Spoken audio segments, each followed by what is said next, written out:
मजुरी ही बाबुराव बागुलांची जी कथा आहे त्या कथेचा अर्धा भाग मी तुम्हाला अगोदर सांगितला.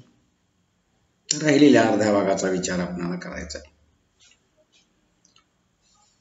तो फर्नांडिस, दानियल, केतान म्हातारा, सिकंदर, संभा अशा ही जी पात्र आहेत ना, ही सगळी पात्र या कथेमधली एक पत्त्यांचा डाव किंवा सट्टा ती चालवणारे छोटा मोठा भीक मागण्यासारखा हा व्यवसाय आहे.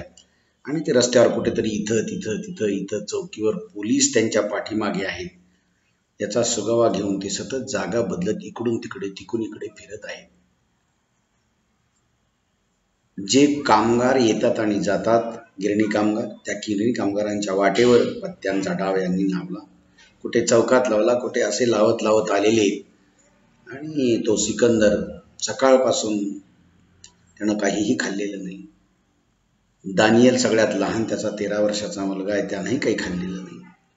त्याच्यासोबतच्या साथीदारांनी काही खाल्लं, धंदाच चालला नाही. व्याजाचे 10 रुपये आणून धंद्याला तो लावतो. पत्नी घरी आजारी आहे, 6 मुलांची आई आहे, 3 आजारी आहेत, फुकट पडले, उपाशी आहेत. पत्नीला त्यानं मारलेलं आहे, ती त्याला बोलते. केवळ दारिद्र्य, उपासमार याच्यामुळे या कुटुंबाची होणारी वाताहत आणि या जुगाऱ्यांचं असलेलं आयुष्य बाबुराव बागुलांनी आपल्या समोर वास्तव त्याचं दर्शन घडवलेलं आहे. म्हणून तो जो फर्नांडिस आहे का नाही, तो जीव घोटाळेपर्यंत बडबडत असतो. 10 लगाओ 20 मिलेगा, 5 लगाओ 10 मिलेगा. नशिबाची परीक्षा घ्या म्हणतो, विचार करू नका. यंडा मंडा गुंडा असा काहीतरी बोलतो आणि पैसे लावायला तो सांगत असतो. आणि तो थांबला म्हणजे पत्ती नाचू लागला म्हणजे सिकंदर सिंधी गुजरातीमधून त्याला विचारतो. आता हे सिकंदर सिंधी असेल किंवा दानियल असेल तर पाठवणारा, किंवा संभा असेल, ही याचीच माणसं आहेत. पण जणू दुसरा कोणीतरी तिथं पत्त्यांच्यावर पैसे लावतोय असं दर्शन येणाऱ्या जाणाऱ्याला दिसावं असं ते करतात. तो गुजरातीतून विचारत असतो सिकंदर सिंधी, अरे भाई, लावलेले पैसे मिळतील काय? तसा फर्नांडिस सकाळपासून शेकडो वेळा केलेला सात्विक संतापाचा अभिनय करीत म्हणत होता, गेली 15 वर्ष धंदा करतोय, काय उगी धंदा करत नाही? वाटल्यास विचार्या घाटी भाऊला, त्यालाही कळेल, तोही सांगेल की तुला नाही का हा धंदा कसा आहे म्हणून. ती तुला सांगेल, तू असा पुन्हा पुन्हा विचारू नकोस. आणि हा सिकंदर सिंधी बोलायला लागतो. तो सक्त मजुरी ही जी कथा आहे त्या कथेमध्ये हे सगळं दर्शन बाबुराव बागुलांनी घडवलेलं आहे. जे पत्त्यांचा डाव मांडणारे मुंबई सारख्या बकाल वस्त्यामध्ये ज्यांचं वास्तव्य असतं, अशी जी लोक असतात, त्यांच्या जीवनाचं दर्शन एका अर्थानं बाबुराव बागुल इथं घडवतात. पहा, हा जो सिकंदर सिंधी आहे का नाही, तो मधूनच विचारतो गुजरातीतून, पैसे लावलेले मिळतील का बाबा? कारण फर्नांडिस याचा प्रमुख मालक आहे. फर्नांडिस तो पत्ते नाचवत असतो, तो इकडे तिकडे पत्ते टाकत असतो आणि तो खेळवत असतो. आता हे सगळे एकमेकाला जे आहे ना, हे नाटक करतायत. फर्नांडिस जो आहे तो मुख्य आहे. सिकंदर सिंधी असेल तो गुजरातीतून म्हणतो, अरे पैसे लावलेले मिळतील का? आणि हा फर्नांडिस सकाळपासून वैतागलेला आहे. तो काय म्हणतो, अरे गेली 15 वर्ष धंदा करतोय, वाटल्यास विचार्या घाटी भाऊला. तसा जुगार खेळावायला उभा असलेला बुड्ढा कैतान हा बी त्यांचाच माणूस, पण असं दाखवताय की हे दुसरीच कोणीतरी परके लोक इथं पैसे लावतायत. तो म्हणतो, विचार या घाटी भाऊला, खोटं वाटलं तर 15 वर्षापासून धंदा करतोय. तसा हा बुड्ढा कैतान म्हातारा जो आहे का नाही, तो येणाऱ्या कामगारांचे हात धरून फर्नांडिसकडे ओढीत खेळायला आणण्याचा आग्रह धरतो. चला म्हणतो आपण खेळू. तो जणू एकमेकाच्या ओळखीचे असं समजून, पण खऱ्या अर्थानं केतान म्हातारा असेल, संभा असेल, सिकंदर सिंधी असेल, ही सगळीच्या सगळी मंडळी ही त्या फर्नांडिसची मित्र आहे. आणि ह्या सगळ्यांचा मिळून हा जुगारांचा डाव आहे. आणि तो माणूस काय करतो, कैतान म्हातारा त्या एखाद्या माणसाला, कामगाराला बोलवून आणतो, हाताने उभा करतो. पण तो माणूस कैतानचे काळे घामेजलेले हात ताडकन सोडून तडातडा उड्या मारीत पळत होता. कधी हमरी तुमरीवर येत होता एखादा माणूस. तो पळता माणूस पाहून चारही जण निराश होत होते. त्याचे धंद्यात ही चारही एकत्रित सट्टा लावणारे, सट्ट्यांचा व्यवसाय चालवणारे. पळणाऱ्याला मोठ्या मोठ्याने शिव्या देत होते चौघही जण. तसा फर्नांडिस जवळ येणाऱ्या दुसऱ्या कामगाराकडे बघून म्हणत होता, पळू दे, या भैयाला विचार. आणि सिकंदर सिंधी गुजरातीत भैया बनलेल्या कासम अलीला प्रश्न विचारित होता. आता हे कासम अली सुद्धा यांचाच माणूस. हे एकमेकाला विचारतात बरं का, हे एकमेकाला सांगतात. त्या कासम अलीला बघून तो म्हणतो, पळू दे या भैयाला विचार. आणि सिकंदर सिंधी गुजरातीत भैया बनलेल्या कासम अलीला प्रश्न विचारतो आणि सांगतो. खात्री पटून जवळच्या 2 रुपयापैकी 1 रुपया काढून हातात धरतो. आणि ह्याच्यात जवळचे पैसे तुम्ही जर या सट्ट्यांच्या किंवा ह्या सगळ्या लोकांच्या जवळ कधी उभा राहत तर तुम्हाला कळेल, त्याच्यातली 10-5 4-5 लोक त्यांचीच असतात.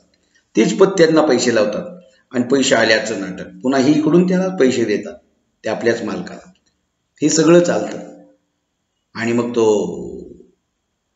तो सिकंदर सिंधी गुजराती भैयाला बनलेल्या कासम अलीला प्रश्न विचारतो आणि खात्री पटून जवळचे 2 रुपये लावतो. 2 रुपयापैकी 1 रुपया लावतो. लगाव सोचो मत, फर्नांडिस असा म्हणतो. आणि सिकंदरला उत्तेजन देतो मुद्दाम. भैया त्याला लावायला उत्सुक करीत होता आणि कैतान म्हातारा त्याला भर देत होता.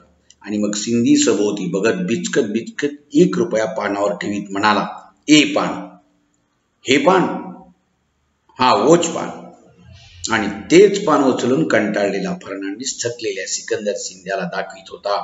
असं पानं 3 पानं ठेवलेली. तो अशी इकडं तिकडं फिरवतो. हे राजा आहे, ह्याच्यावर लावला 1 रुपया. राजाच निघाला तर 2 रुपये मिळणार. 5 रुपये लावले तर 10 मिळणार. 10 लावले तर 20 मिळणार. आणि हेच पान का म्हणतो. आणि तेच पान उचलून कंटाळलेल्या फर्नांडिस थकलेल्या सिकंदर सिंध्याला दाखवित म्हणाला. आणि बोलणे नकोसे झालेला सिंधी कोरड्या ओठावरूनची फिरवीत म्हणत होता, बादशाह, बादशाह, बरोबर बादशाह ना. हो म्हणतो, बरोबर बादशाह, एकदम बरोबर. तसा फर्नांडिस पाणी नाचू लागला. आल्या गेल्या माणसांकडे तो आशाळभूतपणे पाहत होता की आता एखादा तरी माणूस येईल आणि आपल्याकडे पैसे लागतील. परंतु ज्यांना सापळ्यात पकडण्यासाठी हे सगळेजण सक्त मजुरीची शिक्षा भोगत होते, ज्यांच्यासाठी ते भोगत होते, ते कामगार मात्र तुच्छतेने बघून हसत तिथून निघून जात होते. तरीही खोट्या आशेनं सिंधी बडबडत होता, लावला लावला, मग जिंकलास? हो जिंकलो. आणि तो आपला आनंद जवळ येणाऱ्या कामगाराला ऐकू येईल अशा आवाजात ते सांगायचे एकमेकाला. त्याला खेळण्यासाठी प्रेरणा द्यायचे. एवढ्या मोठ्याने तो व्यक्त करीत होता. तो तसा कैतान बुड्ढा आलेल्या कामगाराशी लगट करीत सांगत होता. तो कैतान मुतारा एखाद्याला सांगतो, जाणाऱ्या माणसाला, तो काय म्हणतो, शाला हा गुजराती बघा, नशीबवान आहे, 1 रुपया लावला आणि त्याच्यावर त्यानं 10 रुपये जिंकले बघा. म्हणजे समोरून जाणाऱ्या एखाद्या कामगाराशी उगा लगट करतो ओळख केल्यासारखी. तो बघा होतो, तो गुजराती किती नशीबवान आहे. अहो त्याने 1 रुपया त्याच्याजवळ होता, मी बघितलं, त्यानं 10 रुपये जिंकले हो आतापर्यंत. पण तो गुजरात्याकडे बघत नव्हता कोणी. कैतानाला झिटकारून करत पुढे निघून जात होता तो कामगार. फर्नांडिस मात्र जवळ येणाऱ्या भैयाला पाहून कासमला म्हणत होता, भैया साला तो मोठा हुशार आहेस, 2 रुपये जिंकलास, बोलाव तुझ्या त्या जातवाल्याला. असं म्हणून कासम जवळ येण्याच्या आत भैया हातात जोडे घेऊन धूम पळत होता. आणि कासम त्याला मोठ्या मोठ्याने हाका मारलो, ओ मायको, आवा आवा. बघा, हे सगळ्या जुगारातल्या लोकांचं, त्या सिकंदर असेल, कैतान म्हातारा असेल, संभा असेल, तो दानियल असेल, ही सगळी जी मंडळी आहे ती या फर्नांडिस जो प्रमुख आहे तो त्या सट्ट्यांचा, ही याचीच माणसं आहेत. पण जाणाऱ्या येणाऱ्या देखत मुद्दाम एकमेकाला म्हणतात, तो जिंकला, हा जिंकला, ह्याने एवढे पैसे कमवले, असं सांगतात. लोकांनी यावं म्हणून गिराईक गटवण्यासाठी त्यांची अशी नाना नाटकं चालली होती. पण त्यांना यश मात्र येत नव्हतं. त्यामुळे प्रत्येकाचं मन निराशेनं कोसळत होतं. त्यांचे हातपाय गळून गेले होते. उन्हाने अंग भाजत होतं. पोटात अन्न नसल्यानं अतिशय निराशेनं त्यांना उभंही राहता येत नव्हतं. काहीतरी खावं वाटायचं, मग धंद्याला बसावं, काहीतरी खावं मग धंद्याला बसावं असं वाटायचं. पण फर्नांडिस उठत नव्हता, झपाटल्यासारखा बडबडत होता. कारण धंदाच नाही ना, फर्नांडिस प्रमुख आहे. 3 पत्ते दोन्ही हातांनी नाचवीत होता, जाणाऱ्या येणाऱ्या लोकांना खेळायला बोलवीत होता आणि वेळ होरपाळीत होती, खिन्न करीत चालला होता. त्यामुळे वयाने आणि अंतकरणाने या सगळ्यामध्ये कोळा असलेला फर्नांडिसचा मुलगा दानियल 13 वर्षाचा, तो देखील अत्यंत खिन्न होऊन रडू लागला. काहीच पोटात त्याच्या आग पडलेली. सकाळपासून उपाशी, रात्री जेवला नाही बरोबर तो मुलगा. 2-3 वाजायची वेळ आहे दुपारची. त्याला त्याच्या घरी त्याची आई बेशुद्ध पडली होती वडिलांनी मारल्यामुळे, फर्नांडिसने.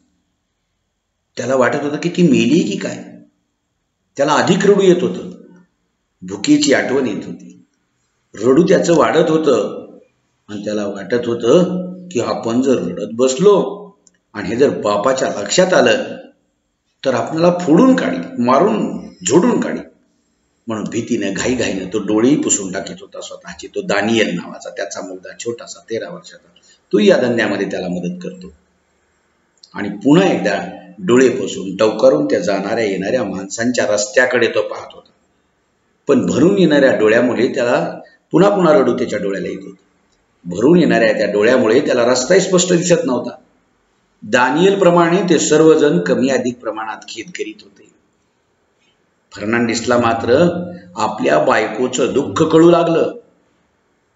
तिला कधी अंगावर घालायला कपडे, खायला अन्न मिळालं नाही आणि आपणही बाहेरच्या व अंतरीच्या दुःख दैन्याचा विसर पडणारे साधन म्हणून तिला मारलं. हा फर्नांडिस देखील माणूस आहे ना, तोही विचार करायला लागतो थोडासा. तिला उपाशी पोटी खूप छळलं आपण. आता तिला खुश करायचं, तिला नवे कपडे घ्यायचे, खूप पैसे द्यायचे, असे ठरवून तो उसन्या उत्तेजनानं पुन्हा एकदा ओरडू लागला लोकांच्या समोर.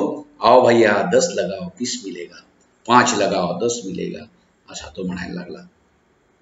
पण त्याचा एकही साथीदार आता त्याला साथ देत नव्हता. प्रत्येक पोटाच्या आगीनं हैराण झाले होते, कारण प्रत्येकाला आपापल्या सुखदुःखात उदास मनाने मग्न झाले होते. प्रत्येकाच्या घरी दारिद्र्य, प्रचंड दारिद्र्य. इतकं आता तो एकेकाची छोटी छोटी कहाणी सांगायला लागतो. तो म्हणतो, कैतान म्हाताऱ्याला तो फार दारू पितो. हे सगळे एकत्र कसे आलेले आहेत बघा, ह्यांची परिस्थिती कशी आहे. कैतान नावाचा जो म्हातारा आहे 60-65 वर्षाचा, त्याला तो खूप दारू पितो म्हणून, सुनांना मारतो म्हणून त्याच्या मुलांनी त्याला घराबाहेर हाकललेलं आहे. एका वाक्यामध्ये लेखकाचं हे सामर्थ्य आहे की तो सांगून देतो कैतान कोण आहे, कसा आहे, त्याच्यामुळे तो या धंद्यात कसा पडला. सिकंदर सिंधीला, हा सिकंदर सिंधी जो आहे का नाही त्याचा मदत करणारा फर्नांडिस, त्याला कराचीच्या कत्तलीची आणि मुंबईत धाकट्या भावाने केलेल्या दगाबाजीची आठवण येत होती. आणि एकाएकी बघा, तो सिकंदर सिंधी जो आहे का नाही, तो कोणातरी मोठ्या दंगलीमध्ये तो सापडला होता, त्याच्यात तो असहभागी म्हणून. आणि त्याच्या धाकट्या भावानं त्याचं नाव घेतलं होतं म्हणून त्यानं दगाबाजी दिली म्हणून त्याची आठवण येत होती. बघा यांची पार्श्वभूमी काय. आणि एकाएकी लागोपाठ गिरण्यांचे भोंगे वाजू लागले. गिरण्यांचे मुंबईमध्ये जे भोंगे वाजतात, पहिली शिफ्ट संपते, दुसरी शिफ्ट सुरू होते. समजा उदाहरणार्थ सकाळी 8 वाजता आलेली माणसं दुपारी 2 वाजेपर्यंत म्हणजे 8 घंटे काम करतात, किंवा 6 घंटे जे काय असेल त्यांचं, हे काम करतात. आणि तेव्हा ते सुटले की जाणारे लोक आणि येणारे लोक त्या रस्त्यावरून खूप वाहू लागतात, धावू लागतात, जाऊ लागतात. मग ते गिरण्यांचे भोंगे वाजू लागले, कामगारांचे रस्त्यावर लोंढे येऊ लागले.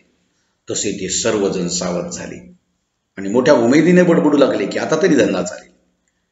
सिकंदर सिंधी गुजरातीत बोलू लागला. कासम अली जाणाऱ्या भैयापाशी तंबाखू मागत त्याला डाव लावायला सांगू लागला. कसे लगट करतायत जाणाऱ्या येणाऱ्याशी, पण कोणीही त्याचं ऐकत नव्हतं. कामगार भराभरा त्यांना ओलांडून जात होते आणि ते सर्वजण निराशेच्या विक्राळ पायाखाली चिरडले जात होते, वैतागत होते. ते सर्वजण इतके वैतागले होते. त्या सिकंदर सिंध्याला कराचीच्या कत्तलीच्या आठवणीने निसंग झालेला तो त्याला उसळून तो म्हणाला, भाई धंदा बंद करो, आज अपने भाग में शेर नहीं. बघा, तो म्हणतो धंदा बंद कर, आज धंदा बंद कर, आपल्या नशिबात काहीच नाही आज, चलो कुछ खा पी लेंगे. असा सिकंदर सिंधी त्याला त्रागा आला आणि तो म्हणायला लागला, चल काहीतरी खाऊत बाबा, हे काही आजचा धंदा बंद कर, नाही चालत. आणि मग हे सिकंदर सिंध्याचे बोलणे ऐकून बायको जिवंत आहे की मेली आहे या विवंचनेने अस्वस्थ झालेला फर्नांडिस बेफाम होऊन त्याला शिव्या देऊ लागला आणि म्हणाला, कारण ह्यानं याच्या बायकोला रात्री मारलं होतं फर्नांडिसनं. आपण या कथेच्या सुरुवातीलाच बघितलं की बायकोला त्या फर्नांडिसनं मारलेलं आहे. धंदा चालत नाही, बायको वैतागते, खायला घरात नाही, मुलं आजारी आणि तो पुन्हा बायको बोलते म्हणून दुःख विसरण्यासाठी दारू पितो. दारू पिला तरी बायको बोलायला लागते, मग तो मारायला लागतो. म्हणजे त्यांना आधीच्या उतार्यामध्ये आपण पाहिलं. आणि तो म्हणतो की सगळेजण आधी तेच म्हणत होते की आज आपला धंदा का चालत नाही, तर या सिकंदरनं आपल्या नाहक 2 जीवाशीला मारले. ती 7व्यांदा गरोदर आहे, तिचा शाप आपणाला लागलेला असं ते सगळेजण म्हणतायत. तर ती इथं मग ते सिकंदर सिंधीचं ते बोलणं ऐकलं आणि फर्नांडिस बरं का, फर्नांडिस हा जो आहे हा त्या सिकंदर सिंध्यानं म्हणतो आज धंदा चालत नाही, आपण काहीतरी खाल्लं पाहिजे. आणि तो एकदम त्याच्यावर रागावतो आणि मोठ्यानं त्याला शिव्या देऊ लागतो. तो म्हणतो तोंड बंद कर. सिकंदर सिंध्या तोंड बंद कर नाही तर फोडून टाकी, असं तो त्याच्यावर खोळून म्हणतो. आणि तितक्यामध्ये सिकंदर सिंधी म्हणतो क्यों फोडून टाकू, साला. तो फर्नांडिस म्हणतो, साला घरी माझी बायको पोरं मरतायत आणि तुला खायचं आठवते. अरे वाण्याचे 50 रुपये कर्ज माझ्या डोक्यावर आहे, और तुम कमाने को हम खाने को तुम. अरे वा, अरे मी 50 रुपये कर्ज घेतलं वाण्याचं ह्या धंद्यासाठी, ते माझ्या डोक्यावर आहे. और तुम कमाने को हम, और तू काय करतोस, कमाने को हम आहे, और खाणे घेतो तू, खायला मागतोस. तो सिकंदर म्हणतो, एका वाक्यात सिकंदरच्या संदर्भात त्याची पार्श्वभूमी लेखक सांगतो. एवढं समर्थ त्यांचं लेखन आहे. बायको माझी माझ्या डोळ्यासमोर गुंडांनी नेली, लुटली. सिकंदर म्हणतो त्याला, कुणाला, फर्नांडिसला. बायको माझी माझ्या डोळ्यासमोर गुंडांनी नेली, लुटली, ठार मारली. पोरांची कत्तल मी माझ्या उघड्या डोळ्यांनी बघितली. अरे तुझी देवानी नेली तर बिघडलं कुठे. सिकंदर प्रत्युत्तर देतो कुणाला, फर्नांडिसला. म्हणजे हे जे एकमेकाशी संवाद साधतात त्यातून यांच्या जीवनाची सगळी पार्श्वभूमी कळते, की माणसं कशी ते कळतं.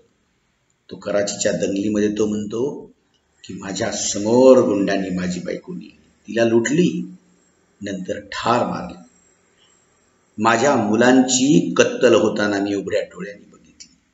अरे हे सगळं माझं नेलं, गुंडांनी लुटलं, गुंडांनी मारून टाकलं, शिरकाण केलं त्यांचं. त्यामध्ये तुझी जर देवाने नेली तर बिघडली कुठे, मेली तर. तो फर्नांडिस पुन्हा उसळतो, म्हणाला काय म्हणालास. फर्नांडिसला त्याचा सहानुभूती शून्य सहजपणा बोचला आणि तो उसळून उठला आणि त्याला धक्के देत विचारला, सैतान काय दिल रहेम आहे की नाही तुझ्याजवळ. म्हणतो सकाळपासून उपाशी असलेला आणि या भिकार कठोर कष्टाच्या आयुष्याचा तिरस्कार करणारा सिकंदर सिंधी त्याला झोपू लागला. कुणाला, फर्नांडिसला. साडी चीड त्याच्यावर तो काढू लागला. तसा तो कैतान म्हातारा, कासम अली, संभा त्या दोघांना सोडू लागले. सिकंदर सिंधी आणि फर्नांडिसचं भांडण सुरू झालं. आता बघा, फर्नांडिस आणि सिकंदर भांडतायत. कासम अली, कैतान म्हातारा, संभा ही त्याचं सोडवण्याचा प्रयत्न करतायत. बाकीचे पहारेकरी दंगल मिटवण्यासाठी मागे पुढे बघत त्याच्याकडे जाऊ लागले. फक्त दानियल मात्र आपल्या बापाच्या माराच्या भीतीने जागेवर उभा होता. त्याचं एकच काम असायचं की पोलीस आली की शिट्टी वाजवायची. मारामारी तटस्थपणे बघत होता तो, त्या सिकंदर शिंद्याची आणि आपल्या बापाची म्हणजे फर्नांडिसची. आणि ते सर्वजण अंतरीचा सारा असंतोष बाहेर काढण्यात तल्लीन झाले होते. तितक्यातच कर्कचून एक ब्रेक लागल्याचा आवाज आला. खुनेची शिट्टी वाजली आणि खुनेची शिट्टी ऐकताच ते सर्व घाबरून बघू लागले. पोलिसांची जीप गाडी अगदी त्यांच्या जवळ येऊन उभी राहिली आणि 2 पोलिसांनी त्यांच्यावर हातातली काठी उगारली होती. इकडे असा तो पोलीस म्हणा. साहेबाने फर्नांडिसला जवळ बोलावले. तसे साहेबाला आपले दुःख सांगून पाया पडून आपल्या टोळीची सुटका करून घेण्यासाठी फर्नांडिस त्यांच्या जवळ जाऊन हात जोडू लागला. पोलिसांना त्यांच्या जवळ गेला आणि जवळ जाता साहेबाने त्याच्या खंगलेल्या तोंडावर एक खाडकन ठेवून दिली आणि एक शिवी देऊन बाजूला उभे राहण्याची खूण केली. खडे राहा. आणि साहेबाने शिव्या देत सिकंदरला बोलवले. पुन्हा सिकंदर सिंधी आणि फर्नांडिसचं भांडण चालू होतं आणि हे बाकीचे. सिंधी सरळ मानेनं साहेबाजवळ गेला आणि खणखणीत आवाजात म्हणाला, सिकंदर सिंधी हा गुंडांच्या टोळीतला होता. तो कराचीतल्या त्या दंगलीमध्ये भाजून निघाला. तो काय म्हणतो त्या साहेबांना, साहेबांनी काहीतरी शिवी दिली असेल त्या पोलिसांनी. तो म्हणतो, साफ गालीमध्ये कैद करो. त्याचा आवाज ऐकून साहेब पुन्हा बिघडला आणि त्यानं लागोपाठ त्याच्या तोंडात खडा खडा खडा 4-5 ठेवून दिल्या. तसा तो सिकंदर सिंधी मुठी आवळून तो साहेबाला संतापून म्हणाला, मारतोस का? जेलमध्ये ने, तेरे बाप का राज है, तू खाना खिलाता. बघा, सकाळपासून 4 वाजेपर्यंत दुपारशी असलेले हे लोक पोटाच्या भुकेनं प्रचंड व्याकुळ झालेले. तो त्याला तेवढ्याही वेदनेमध्ये तो रागा वैतागात पोलिसावर येतो. तो सांगतो, मारतोस कशाला? जेलमध्ये ने, तुझ्या बापाचं राज्य आहे, तू खाऊ तरी घालतो, चलने. त्याच्या दुरुत्तराने साहेब पुन्हा खवळला आणि त्याला खाली कोसळेपर्यंत लाथांनी दंडुक्यांनी त्याला मारू लागला. इतकं त्यानं मारलं की तो खाली निपचित पडला, खाली गप्प पडून राहिला. इतकं त्याला मारलं. आणि साहेबांनी त्या असं सगळ्यांना मारलं. सगळ्यांना प्रत्येकाला असा चोप दिला. आणि घ्यायचे काय? बाहेर उभा एक हवालदार आहे, त्यानं म्हणाला, घ्यायचंय काय? बाहेर उभे असलेल्या हवालदाराने मार झोडीत पट्ट्याच्या वर गेलेला युनिफॉर्म ठाकठीक करीत विचारलं. असं खाली बेल्ट त्याचा वर गेलेला. घ्या, साहेब म्हणाला. हवालदार आहे, बाकीचे त्यांचा प्रमुख साहेबदार आहे, PI आहे. साहेब म्हणाला, घ्या काय असेल ते. तसा तो हवालदार त्या 7 जणांना गुडघ्या मारीत गाडीकडे लोटू लागला. घ्यायचंय का म्हणजे गाडी? त्यांना घ्यायचंय का सोबत? तो हवालदाराला साहेब म्हणला, घ्या त्यांना गाडी. मग तो गुडघ्यानं मागून हाणत त्यांना गाडीपर्यंत आणलं. अच्छा हो गया, साली जिंदगी म्हणजे सक्त मजुरी आहे. संभा गाडीत चढण्यासाठी पुढे झाला आणि म्हणाला, ठीक आहे, चांगलं झालं. काय नाही तर दिवसभर उपाशी पोटी बोंबलत राहायचं. कोणी आला तर आला, पैसा लावला तर लावला, धंदा चालला तर चालला, नाही तर नाही. बरे, खायला तरी मिळेल तिथं गेल्यानंतर. ही जिंदगी म्हणजे सक्त मजुरी, इथं शीर्षक आहे. ठेव, साहेब म्हणाला त्याला. थांब, चढू नको गाडीत त्या संभाला. साहेबाने संभाला अभद्र शिवी देऊन उचललेला पाय खाली करायला सांगितला गाडीच्या. आणि तो साहेब म्हणाला, 520 5520 झडती घे त्याची. त्या बक्कलचा नंबर असतो ना पोलिसांच्या, त्याला त्या नंबरनं तो त्या एका शिपायाला म्हणतो, 5520 झडती घे त्याची. तशी 5520ने झडती घेतली. त्याच्या जवळचे 10 रुपये जमा केले, ते साहेबाजवळ दिले. दे भाडव्यांना ठोकरा मारून हाकलो आणि 50 रुपये व्याजाचे वाण्याकडून आधी आणलेले, आधीच्या धंद्यात गेलेले निघून तो एक भैया या सगळ्यांना भारी पडला. जिंकून त्यानं घेऊन गेला, मारलं यांना आधीच्या वेळेस. आणि आता 10 रुपये वाण्याचे घेऊन आणून यांनी धंदा सुरू केला होता. सिकंदर हा त्याचा साथीदार फर्नांडिसने. पण ते 10 रुपये सुद्धा या पोलिसांनी काढून घेतले. सकाळपासून 5 पैशाचं काही खाल्लेलं नाही, धंदा चालेल म्हणून. ह्या पैशाचं व्याज, पहिल्या पैशांचं व्याज वाढत जाईल, कुठंतरी फिटलं पाहिजे. आणि म्हणून तो पोलिसाने त्याची झडती घेतली. 10 रुपये त्यांच्याजवळ निघाले. ते साहेबाजवळ दिले आणि त्याला ठोकरा मारून हाकलून दिलं. आणि मेंढराप्रमाणे हवालदारानं मग काय केलं, प्रत्येकाच्या बुडावर एक एक ठोकरा मारल्या आणि त्यांना पिटाळून लावलं. ते 7 जण आणि दानियल झोपडपट्टीकडे चालले होते. आता झोपडपट्टीत राहतात ही लोक.